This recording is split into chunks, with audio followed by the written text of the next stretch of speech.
अभी हमारे 5 बजे के इलेक्शन शो मेरा पहला वोट में हम फर्स्ट टाइम वोटर से बातचीत कर रहे थे। बातचीत में बच्चों ने पहली बार वोट करने से पहले खुलकर अपनी सोच सामने रखी। इसी शो के दौरान एक युवा ने मुंबई आईआईटी में कम प्लेसमेंट को लेकर कुछ आंकड़े रखे। हम आपको बता दें कि आईआईटी मुंबई ने साफ कर दिया है कि प्लेसमेंट को लेकर जो रिपोर्ट कुछ मीडिया प्लेटफॉर्म पर है वो गलत है। आईआईटी में पहले की तरह बेहतरीन प्लेसमेंट हुआ है और सिर्फ 6.1% स्टूडेंट ही हैं जिन्हें अभी नौकरी मिलनी बाकी है। चलिए अब सिटी सेंटर में कुछ और खबरों का रुख कर लेते हैं।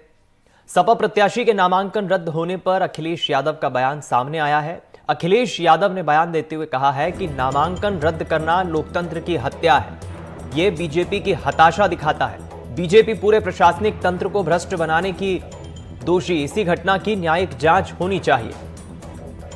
पार्टी के राष्ट्रीय अध्यक्ष अखिलेश यादव ने समाजवादी पार्टी के प्रत्याशी का उम्मीदवार का नामांकन रद्द होने पर बड़ा बयान दिया है और इसके लिए उन्होंने कहीं ना कहीं बीजेपी पर निशाना साधा है।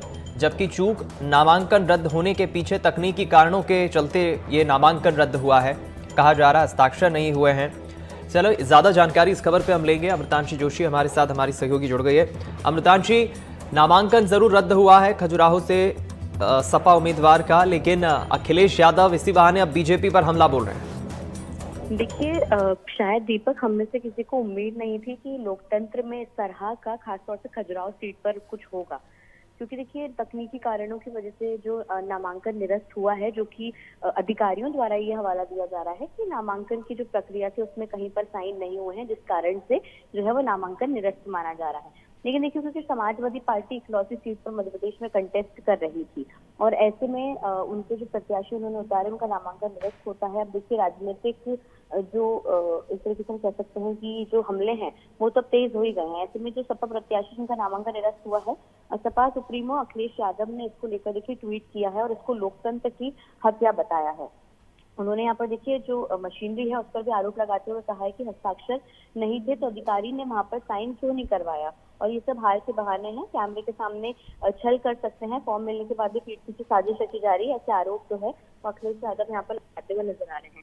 हालांकि देखिए दीपक, इसमें एक बात ये भी है कि क्या कुछ वजह रही तकनीकी कारणों की वजह से जो फॉर्म निरस्त हुआ है, क्योंकि जो माना जा रहा है कि फिलहाल अभी कलेक्टर ने इसको लेकर कोई आधिकारिक बयान नहीं दिया है, लेकिन जो एसडीएम का कहना है कि 2 जगह पर साइन नहीं किया गया था। और जिस तरह से जो मीरा यादव के पति हैं दीपक नारायण यादव, वो भी आरोप लगा रहे हैं, इसके साथ ही साथ जो है सपा सुप्रीमो भी आरोप लगाते हैं। कहीं ना कहीं देखिए अब सियासत तेज होने वाली है और ये मुद्दा भी लंबा चलने वाला है। जी चलिए, बहुत शुक्रिया आपका अमृतांशी इस खबर पर जुड़ने के लिए, जानकारी हमारे साथ साझा करने के लिए।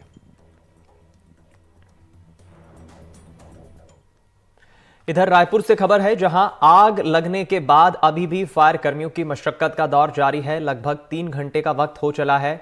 आग पर काबू पाने की कोशिश अभी भी जारी है क्योंकि आग ने विकराल रूप लिया है। आपको बता दें, रायपुर में बिजली विभाग के दफ्तर में ये आग लगी है। 3 घंटे से अधिक वक्त हो गया है। बिजली विभाग के ट्रांसफार्मर में ये दरअसल आग लगी है और आग इतनी भयावह लगी है, इतनी विकराल लगी है, ये तस्वीरों में देखकर समझा जा सकता है। 15 फायर कर्मियों की गाड़ियां वहां पर पहुंच चुकी है और अब तक आग पर काबू नहीं पाया जा सका है। जमकर आग ने तांडव मचाया है। कई ट्रांसफार्मर सहित वहां रखे उपकरण, सामान, सब कुछ जलकर खाक हो गया है। आग में किस तरह से भारी नुकसान हुआ है, एक बार ज्यादा जानकारी के लिए, अपडेट के लिए हम रुख करेंगे। हमारे सहयोगी जुल्फिकार अली इस वक्त हमारे साथ जुड़ गए हैं ग्राउंड जीरो से। जुल्फिकार, लगभग अब 3 घंटे होने आए हैं लेकिन अब तक काबू नहीं पाया जा सका है आग पर। काफी विकराल आग लगी है, अभी क्या अपडेट्स हैं?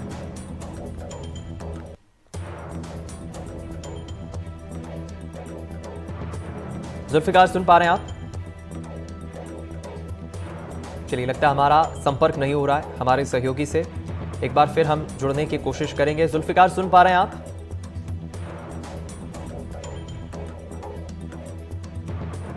तो देखिए, कोशिश करेंगे हम सहयोगी से जुड़ने की, उनसे बातचीत करने की, लेकिन जिस तरह से ये आग लगी है तस्वीरों को देखकर समझा जा सकता है। जुल्फिकार, अगर सुन पा रहे हो तो जरा अपडेट्स पहुंचाएं। दीपक, जो आग लगी थी उस पर कंट्रोल पाया जा रहा है, ऐसा अब लगने लगा है। तस्वीरें मैं कहूँगा प्रवीण से पहले दिखाएं कि अभी कुछ देर पहले हम यहाँ पे पहुँच नहीं पा रहे थे और यहाँ पे एक भीषण आग लगी हुई थी। अब स्थिति ये है कि यहाँ के जो ट्रांसफार्मर हैं वो जलकर खाक हो चुके हैं और आग पर अब कंट्रोल किया जा रहा है। अब आग में जो पानी का छिड़काव किया जा रहा है, तो पानी के छिड़काव में पानी में फोम को भी मिलाया जा रहा है। फोम इसलिए मिलाया जाता है क्योंकि ताकि वहाँ पे जो ऑक्सीजन की सप्लाई है वो रोकी जा सके, तो आग पर कंट्रोल पाना आसान होता है। ये आप तस्वीरें देखिए कि यहाँ पे जो पानी है, पानी में फोम मिलाया गया है और उसका छिड़काव किया जा रहा है। तो जो ट्रांसफार्मर ज़मीन पर पड़े हुए हैं जिन पे आग लगी हुई है, तो उसकी आग बुझती हुई नज़र आ रही है। तो यहाँ पे ये कह सकते हैं कि इस डिपो में जो आग लगी थी उसमें अधिकांश जगह पे आग पर अब लगभग काबू पा लिया गया है। कुछ जगहों पर आग दिख रही है और अंदर तरफ देखिए कि एक फायर ब्रिगेड की गाड़ी अंदर भी अब पहुँच चुकी है। तो अंदरूनी इलाके में जो भीषण आग लगी हुई थी वहाँ पर भी कंट्रोल पाया जा रहा है। तो ओवरऑल जो पिछले 3 से 4 घंटे से जो आग लगी थी उस पर कंट्रोल पाया जा रहा है और एक अनुमान के मुताबिक ये कि करोड़ों रुपए के जो है यहाँ पर जो ट्रांसफार्मर रखे थे वो जलकर खाक हुए हैं। और एक अधिकारी यहाँ पे बता रहे थे कि करीब जो यहाँ पे ट्रांसफार्मर लगे हुए हैं उसकी एक ट्रांसफार्मर की कीमत करीब 25 लाख रुपए से ज़्यादा की भी होती है और यहाँ पे 500 से ज़्यादा ऐसे ट्रांसफार्मर थे, क्योंकि प्रदेश भर के ट्रांसफार्मर या तो नए या तो उनको रिपेयर के लिए लाया। जैसे ये सामने का देखिए जो जलकर खाक हुआ 200 kVA का ट्रांसफार्मर है।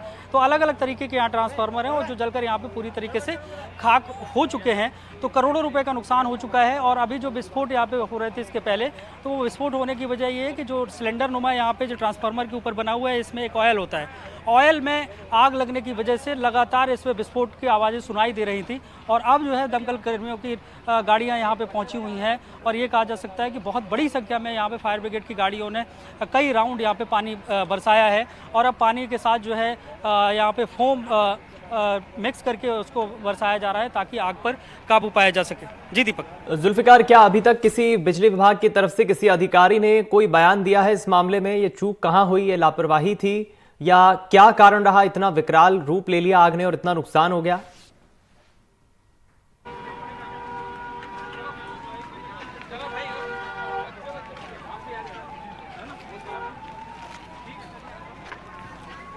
जुल्फिकार, सुन पा रहे हैं आप?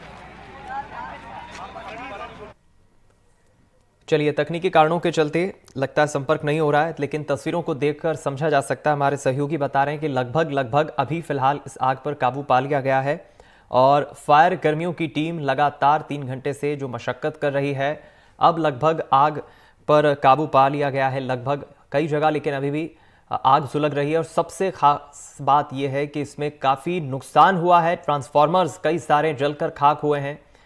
अब ये तो बाद में जब जांच होगी उसके बाद पता चलेगा कि आखिर कितना नुकसान हुआ है, लेकिन गर्मी के मौसम में अक्सर इस तरह की घटनाएं होती हैं। बिजली विभाग के दफ्तर में आज रायपुर में दोपहर लगभग 2 बजे खबर आई जब आग लग गई और देखते ही देखते आग ने विकराल रूप ले लिया।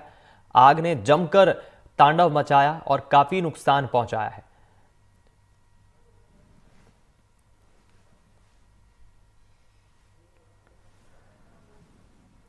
पाँच घंटे से अधिक समय हो गया है, लेकिन अभी भी कई जगह पर आग सुलग रही है। बिजली विभाग के दफ्तर की ये तस्वीरों को देखकर आप समझ सकते हैं कितनी भीषण, कितनी भयावह ये आग लगी है। आग पर काबू पाने की कोशिश जारी है।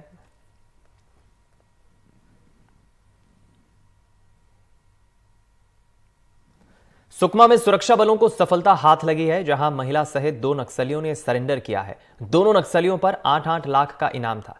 नक्सलियों ने एसपी किरण चौहान के सामने आत्मसमर्पण किया है। ये नक्सली ताड़मेटला, मिनपा सहित जिले के कई बड़ी नक्सली घटनाओं में शामिल रहे हैं। सुकमा जिले में नक्सल निर्मूलन का जो काम कर रही है उससे प्रभावित होकर 2 हार्डकोर नक्सलियों ने आज आत्मसमर्पण किया है। कमलू प्रकाश ये संगठन में डीवीसीएम के पद पे था, व्यापक जन संगठन छात्र संगठन अध्यक्ष।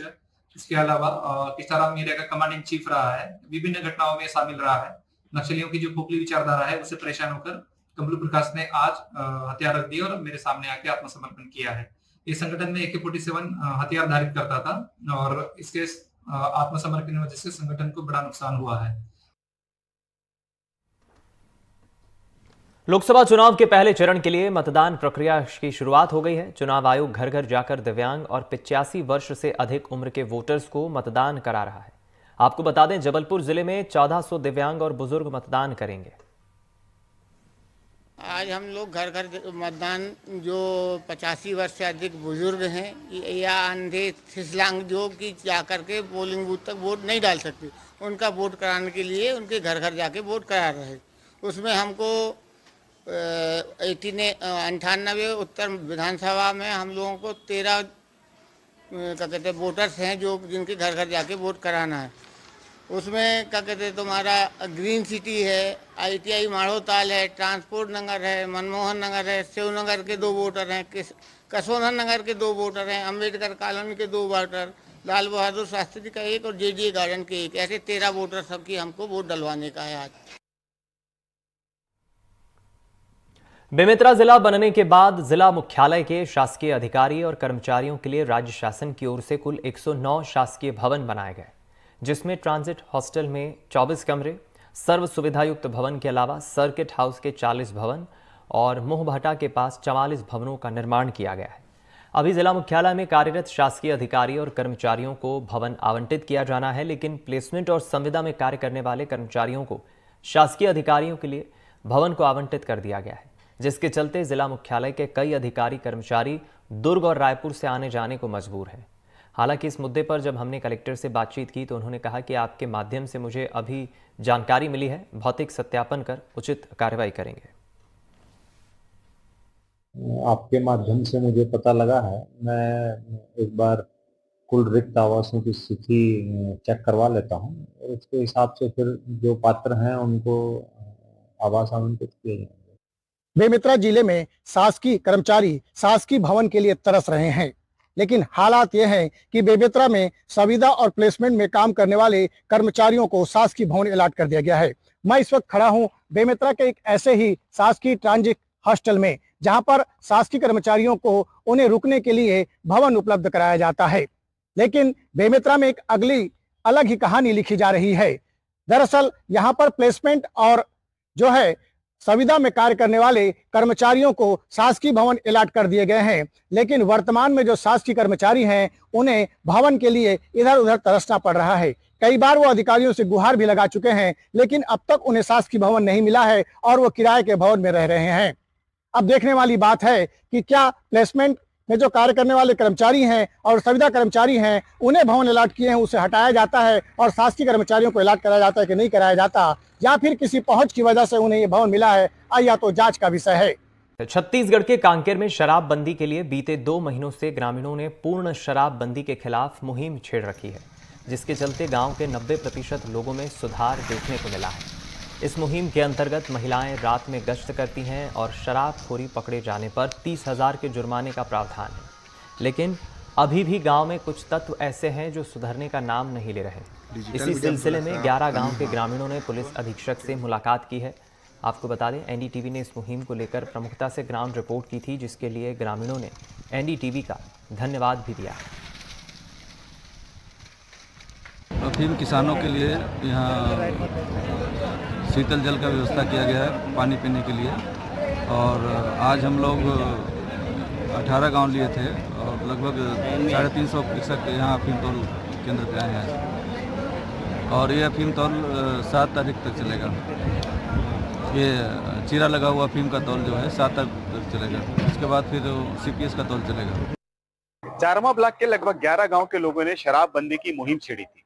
NDTV ने इस खबर को प्रमुखता से दिखाया था और गांव वालों ने इस मुहिम को छेड़ते हुए जो पहल शुरुआत की थी उसका फायदा भी देखने को मिला। 90% गांव में शराबबंदी की मुहिम छेड़ने के बाद लोग सुधर गए हैं, और ये जो लोग हैं आज फिर से SP ऑफिस पहुंचे हैं। इनसे हम जानेंगे कि आखिर और क्या सुधार की आवश्यकता बच गई है जिसकी लिए ये पुलिस अधीक्षक कार्यालय पहुंचे हैं। क्या नाम है आपका?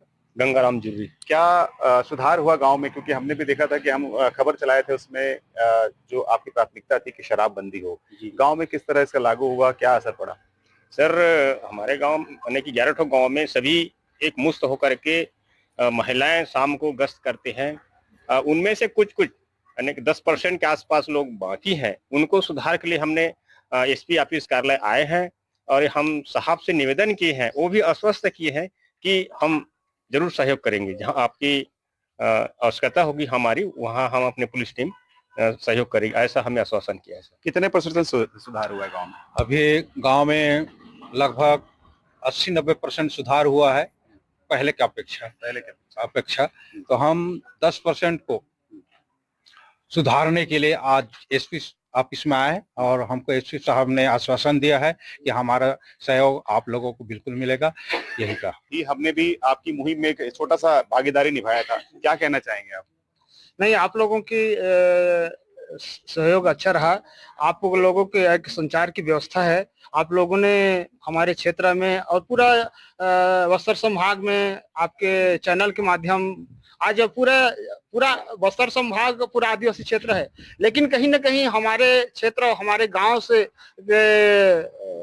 सुनकर पूरे क्षेत्र में समाज के लोग दारू को बंद कर रहे हैं। जो समाज में शादी मरनी अर्जी में जो दारू का उपयोग करते हैं उसको पूरा नियमावली बना रहे हैं। अभी हमारे परिक्षेत्र 4वां ब्लॉक गुड़वाना समाज के द्वारा भी दारू को बंद करने के लिए पूरा दिशा निर्देश दिया गया है। क्या बोले एसपी साहब? अंतिम सवाल क्या बोले? हाँ, एसपी साहब बोले हैं कि आप लोग जब सहयोग कर रहे हैं तो हम भी बिल्कुल सहयोग करने के तैयार हैं। पुलिस टीम भेजेंगे बोले? जी, कब भेजेंगे बोले? जब भी जरूरत पड़ेगा तब हम भेजने के तैयार हैं। बोला देखिए, ये गांव के लोग थे जो शराबबंदी के खिलाफ मुहिम छेड़ कर रखे हैं। एनडीटीवी ने भी इस खबर को प्रमुखता से दिखाया था। आज गांव वाले ये कह रहे हैं कि केवल 10% ही शराबबंदी से पूर्णतः मुक्ति से बच गया है, जिसमें पुलिस की बहुत आवश्यकता है। ये पुलिस प्रशासन के पास पहुंचे, उन्होंने पुलिस अधीक्षक से बात की और पुलिस अधीक्षक ने इन्हें आश्वासन भी दिया है कि इस टीम को, पुलिस की टीम को गाँव में भेजेंगे और जो इस तरह के कृत्य करते हैं उन पर दंडात्मक कार्रवाई भी करेंगे। फिलहाल ये गाँव वाले मुहिम छेड़ रखे हैं और आगे भी इसे बढ़ाने की बात कर रहे हैं। नीरज तिवारी, एनडीटीवी, कांकेर।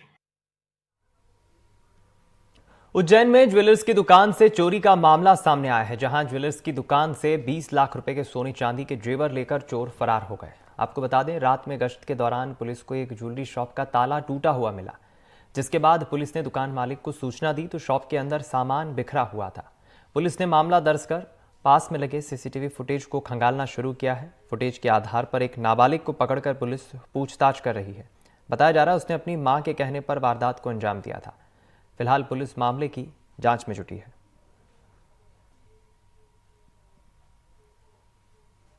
परसों रात को गश्त पार्टी ने एक दुकान में ताला टूटा हुआ देखा तो दुकानदार को सूचना दी, जिसके बाद 4:30 बजे जो दुकानदार है वो उपस्थित है और उनसे उनकी दुकान से करीबन 20 लाख रुपए के चांदी, इसमें ऑलमोस्ट 20 किलो चांदी है, 30 ग्राम सोना है, वो चोरी गया था। इसमें एडिशनल एसपी और एसडीओपी मैडम के नेतृत्व में एक टीम गठित की गई थी, जिसने 10 घंटे के अंदर ही पूरी चारों आरोपियों को गिरफ्तार किया है और जो चांदी गई थी उससे 1 किलो ज्यादा चांदी और 20 ग्राम ज्यादा सोना, करीबन 2 लाख रुपए ज्यादा का बरामद किया है।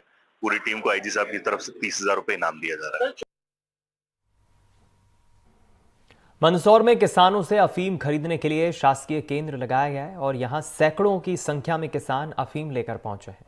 आपको बता दें, मंदसौर में अफीम की खरीद चल रही है। इन शासकीय खरीद केंद्रों में अफीम किसान अपनी अफीम की फसल को लेकर पहुंचते हैं, जहां किसानों से अफीम को खरीदा जाता है। कड़ी सुरक्षा व्यवस्था के तहत इस शासकीय तौल केंद्र पर किसानों से अफीम की खरीदी की जाती है। अफीम की गुणवत्ता की प्राथमिक जांच यहां की जाती है और फाइनल जांच अल्कलाइड फैक्ट्री में होती है और उसके हिसाब से ही किसानों को अफीम का भुगतान किया जाता है। आपको बता दें, अफीम तौल 7 अप्रैल तक चलेगा।